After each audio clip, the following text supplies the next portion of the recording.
Hi, this is Mary Kay, and I'm going to show you how to paint a painting of white flowers, trumpet flowers that have anthers and, and pistils coming up from the center of the flower. I love to use a blue background with the white flowers. So this is a sample painting that I did a while ago. There's leaves with some scratching. Here's another one I did, very similar. If you are coming to a class with me, this will be the setup that you'll see when you get here. You'll have 3 paper towels marked and slightly ripped, a 3/4 inch brush, a flat, number 4 round, and a whittled piece of bamboo so that you can do some scratching. You'll have a palette. It may not look like this. It may just have French ultramarine blue, Antwerp blue, burnt sienna, and raw sienna. Those are the 4 colors that I'm going to use today. Before I begin, I want to demonstrate to you how I make these 3 pieces of paper towels. So what I do is this is Viva paper towels. It's signature cloth. And I take 3 of them and I stack them on top of each other. So this is Select a Size. You can't find the not Select a Size anymore. So I stack the 3 on top of each other, and I take a pair of scissors and I cut them in half. This is going to make 2 sets. I'm going to set this set to the side. So now I have 3 pieces of paper towel. I take one at a time and I fold it in half, and then I fold it again. So this is the center of that fold. And I take a permanent non-water soluble marker and I draw a quarter circle, and I make this first one the biggest.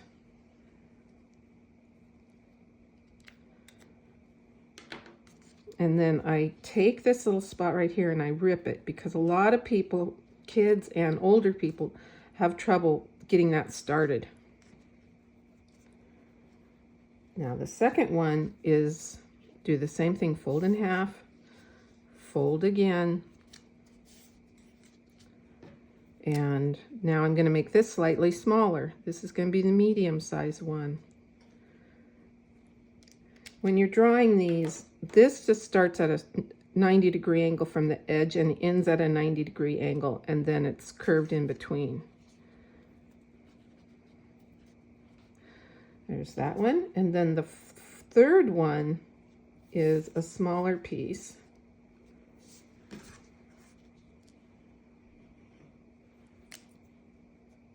So this is going to be a smaller one. So I have a large, medium, and a small piece.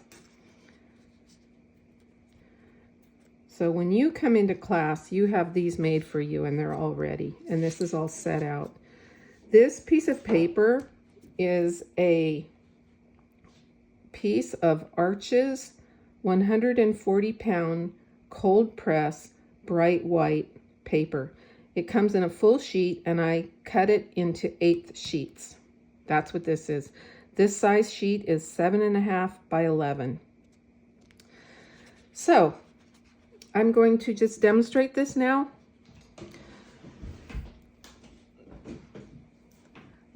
The first thing I do is I take my 3/4 inch brush, I dip it in the water,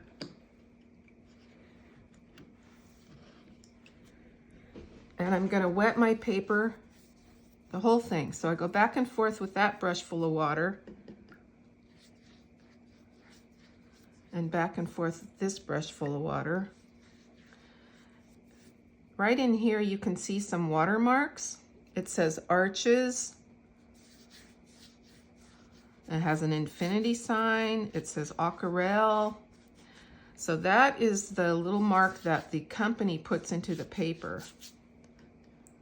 Arches, excuse me, has been bought by Canson now.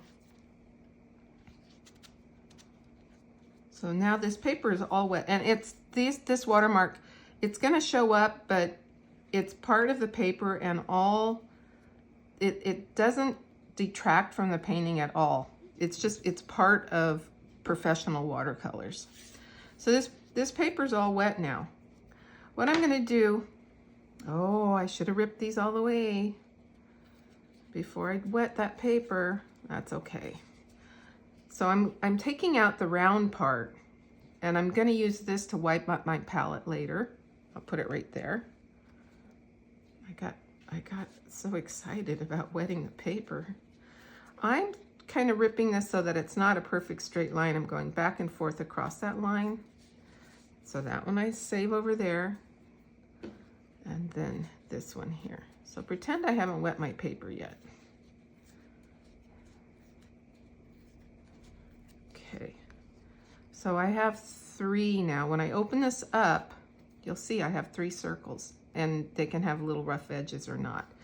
There's the big one, the medium one, and the little one. I want to just put these on my paper. If you are a beginner, if you've never painted or you haven't painted that much, I would leave space in between all the flowers. It's kind of tricky to overlap them, so I recommend not overlapping them. The other thing is that this needs to be, the centers of these 3 need to be not an equilateral triangle. This is actually not a bad setup. I kind of like it. It's a little, you know, it's uneven. So I'm going to take these off now, and I'm going to re-wet it. So that's what I should have done first. Now just forget first I wet it. Now I'm wetting it. It's like this. I'm re-wetting it. Sort of dried up that way a little bit, but okay, here we go. Now that was step 2. Ripping the flowers and setting them on the paper was step 1. This is step 2. And now I have my flowers. I'm actually going to put this one a little lower and see what it does. It can go off the edge, and it's going to matte. So again, I always want these not an equilateral triangle, not overlapping. I kind of like that. That's a good, now I'm just going to press them down. It's a good composition. I'm going to press them down. This one's going to go out the top. That's the next step. So those are pressed down. This is going to act as a resist. I'm going to keep the paper white underneath the paper towel. What I'm going to do right now is I'm going to paint all around the flowers. This is called the negative space. Something around a positive shape is called the negative space. I'm going to use French ultramarine blue. So I dip my brush into the fresh paint and I make a puddle. I dip it in and make another puddle. If I need more water, I go straight to the water, I dip it in, and I just bring those couple drops of water over here, and then I can add the more paint and mix it around. And what I'm going to do is use all this paint to paint all the white paper. I want to paint the edge of the paper towel and go clear to the, I want to cover all the white paper, so I'm going clear to the edge of the paper. In between there, out here. So that's French ultramarine blue. Now I'm going to mix up some Antwerp blue. So this is my Antwerp blue. Same thing, I can just put it right in that puddle. So I dip my brush into the water and I get the Antwerp blue. So if I need more water, I go the water and mix it up there. Now I'm going to fill in all the spots that are that haven't been painted. So I have two blues that are showing here. So it's not just a background that's just all one color blue, it's changing. What I'm going to do right now is decide which way I'm going to put this painting, and I'm going to sign it. I'm painted it, I've done it this way, but does it look better that way? Maybe a little. Not that way, not that way. This way? Maybe I'll do it this way. So I have this on a mahogany board. It's called Luan. It's a 1/4-inch mahogany board. And the reason that I use mahogany is that it doesn't warp. And I put the paper on it, and I can lift up the paper and move it around on the board. I don't just lift up the paper. I carry it, I lift it up with the board. So I've decided to go this way. I'm going to sign my name.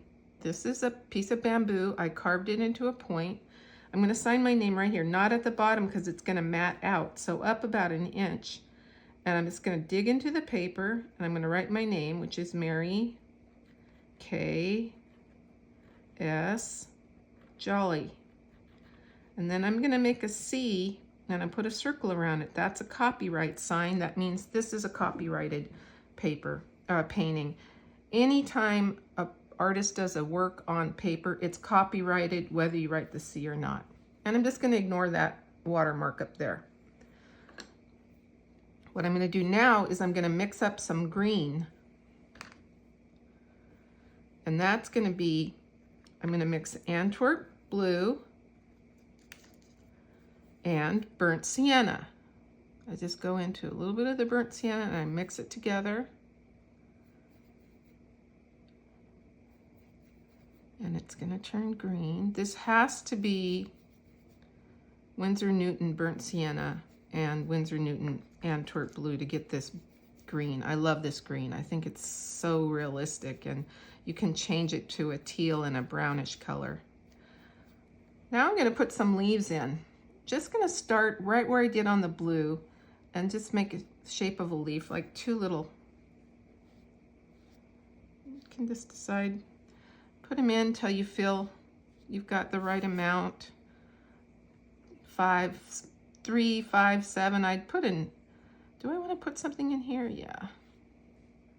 Out here maybe. Here. Here too. And something here. I don't really want to go out that corner. My eye will go out that side. Okay, let's set my brush down. Now I'm going to take that same scraper. Well, this will be weird because I'm going through my name. I don't need to do this on every leaf, but if I take my bamboo and I drag it through the leaf, I'm making the veins.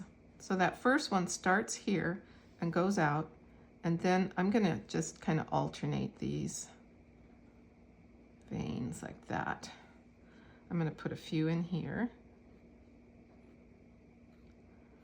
I don't need to put them all. I don't need to put veins on every single leaf because those are so pale. I'm just going to leave them. I'll put a few here. One there maybe. So I just made this the most dark, and then the others I sort of put lightly. This is the most fun part of the painting, is pulling up the paper towels, and we'll see the white flowers. So I grab in the middle. This hopefully this is still all damp. If not, it still works, but it's really nice when you can kind of drag these colors in. So you start in the middle and drag those colors in like that, and you get this nice edge to it.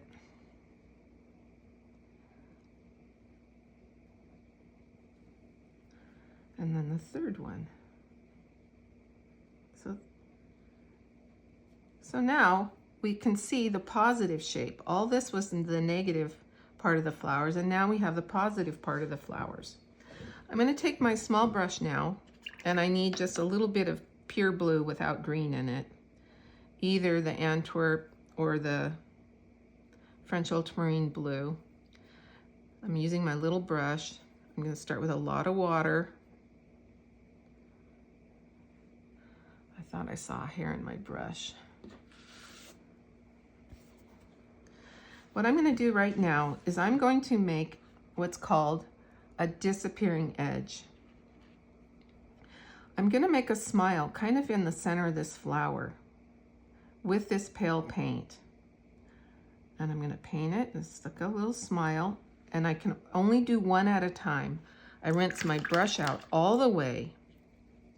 And then I start with pure water right here. And I go in and I touch that edge. I don't paint over it. But what you can see is that now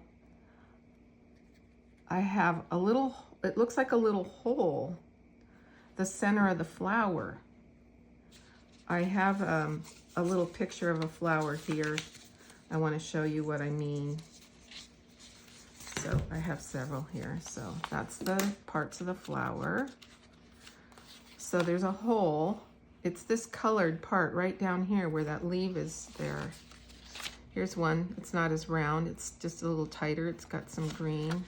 And then this really looks like a morning glory. I'm going to do it 3 more times. So start with pale paint. I make my little happy face right there. Rinse my brush out so it has pure water in it. Start here and then go in and touch that top of that smile, top of that smile. And then just brush it out. You can use your paper towel and lift that if you like. So it's making, it's like it's a cupped flower. It's like a trumpet flower. That's what I'm trying to make. Again, this is just below the half. Do one of these at a time. Don't paint it and then wait. Don't paint all 3 and then come back and add the water to make the disappearing edge, because if it dries, it doesn't work. There we go. Okay, now this needs to be dried before we can do the last step. So I think I'm just going to take this blow dryer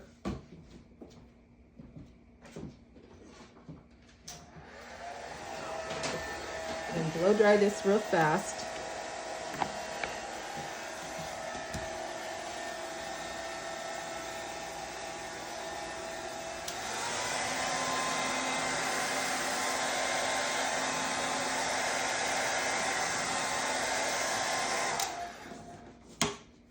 If we were in a class, we would just wait a few minutes while everybody did that step.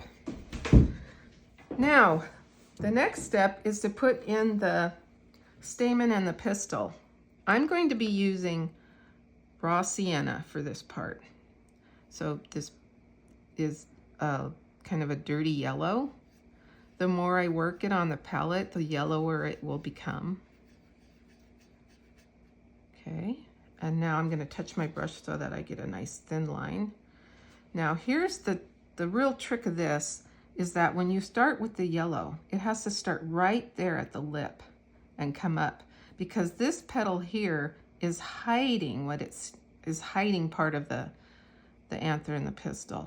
So I'm going to make this come up. I'm going to put fluffy stuff at the top. It's still a little damp. Yeah, it is.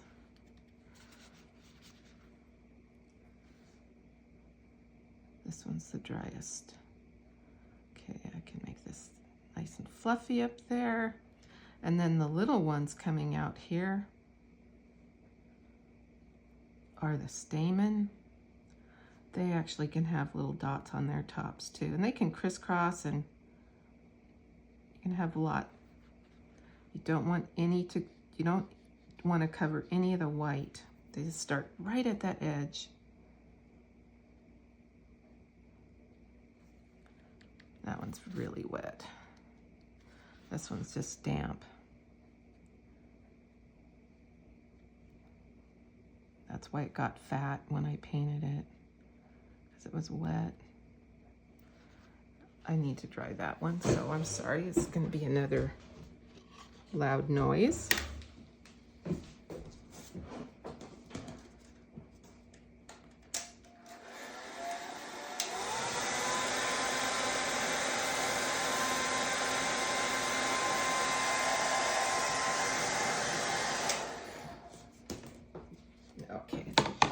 dry now. Again, so this is raw sienna using the number 4 round brush. One of the things, I don't know if you've noticed, is that I made the pistil kind of curve into the painting rather than curving out of the painting. I'm going to do the same thing here. I'm going to start right here at the edge and curve it up toward the center of the painting so that when my eye follows that, it goes around this painting. It keeps it centered in the painting. I'm adding the stigma up there. These are smaller and they can crisscross, and they can have a little bit of dots at the top because that's the anther where the pollen is made. Okay, well, that's the dot that didn't get there. This one is, I'm just going to add a few more to this because it was wet, and that's kind of still wet. Okay. And that's the whole painting. I hope that this helps. I hope some of you want to do this with your kids or your grandkids, or you just want to do this on your own. I have several words of advice. One is that if you are painting this with children, paint on your own painting and don't touch your child's painting. Let it look like a child's painting, because children's art is beautiful. You demonstrate how to do it on your own painting and let them do it on their painting, and it is truly their painting. I forgot what my other words of advice were. So I think I'll just end it now. Thank you very much for watching. Bye.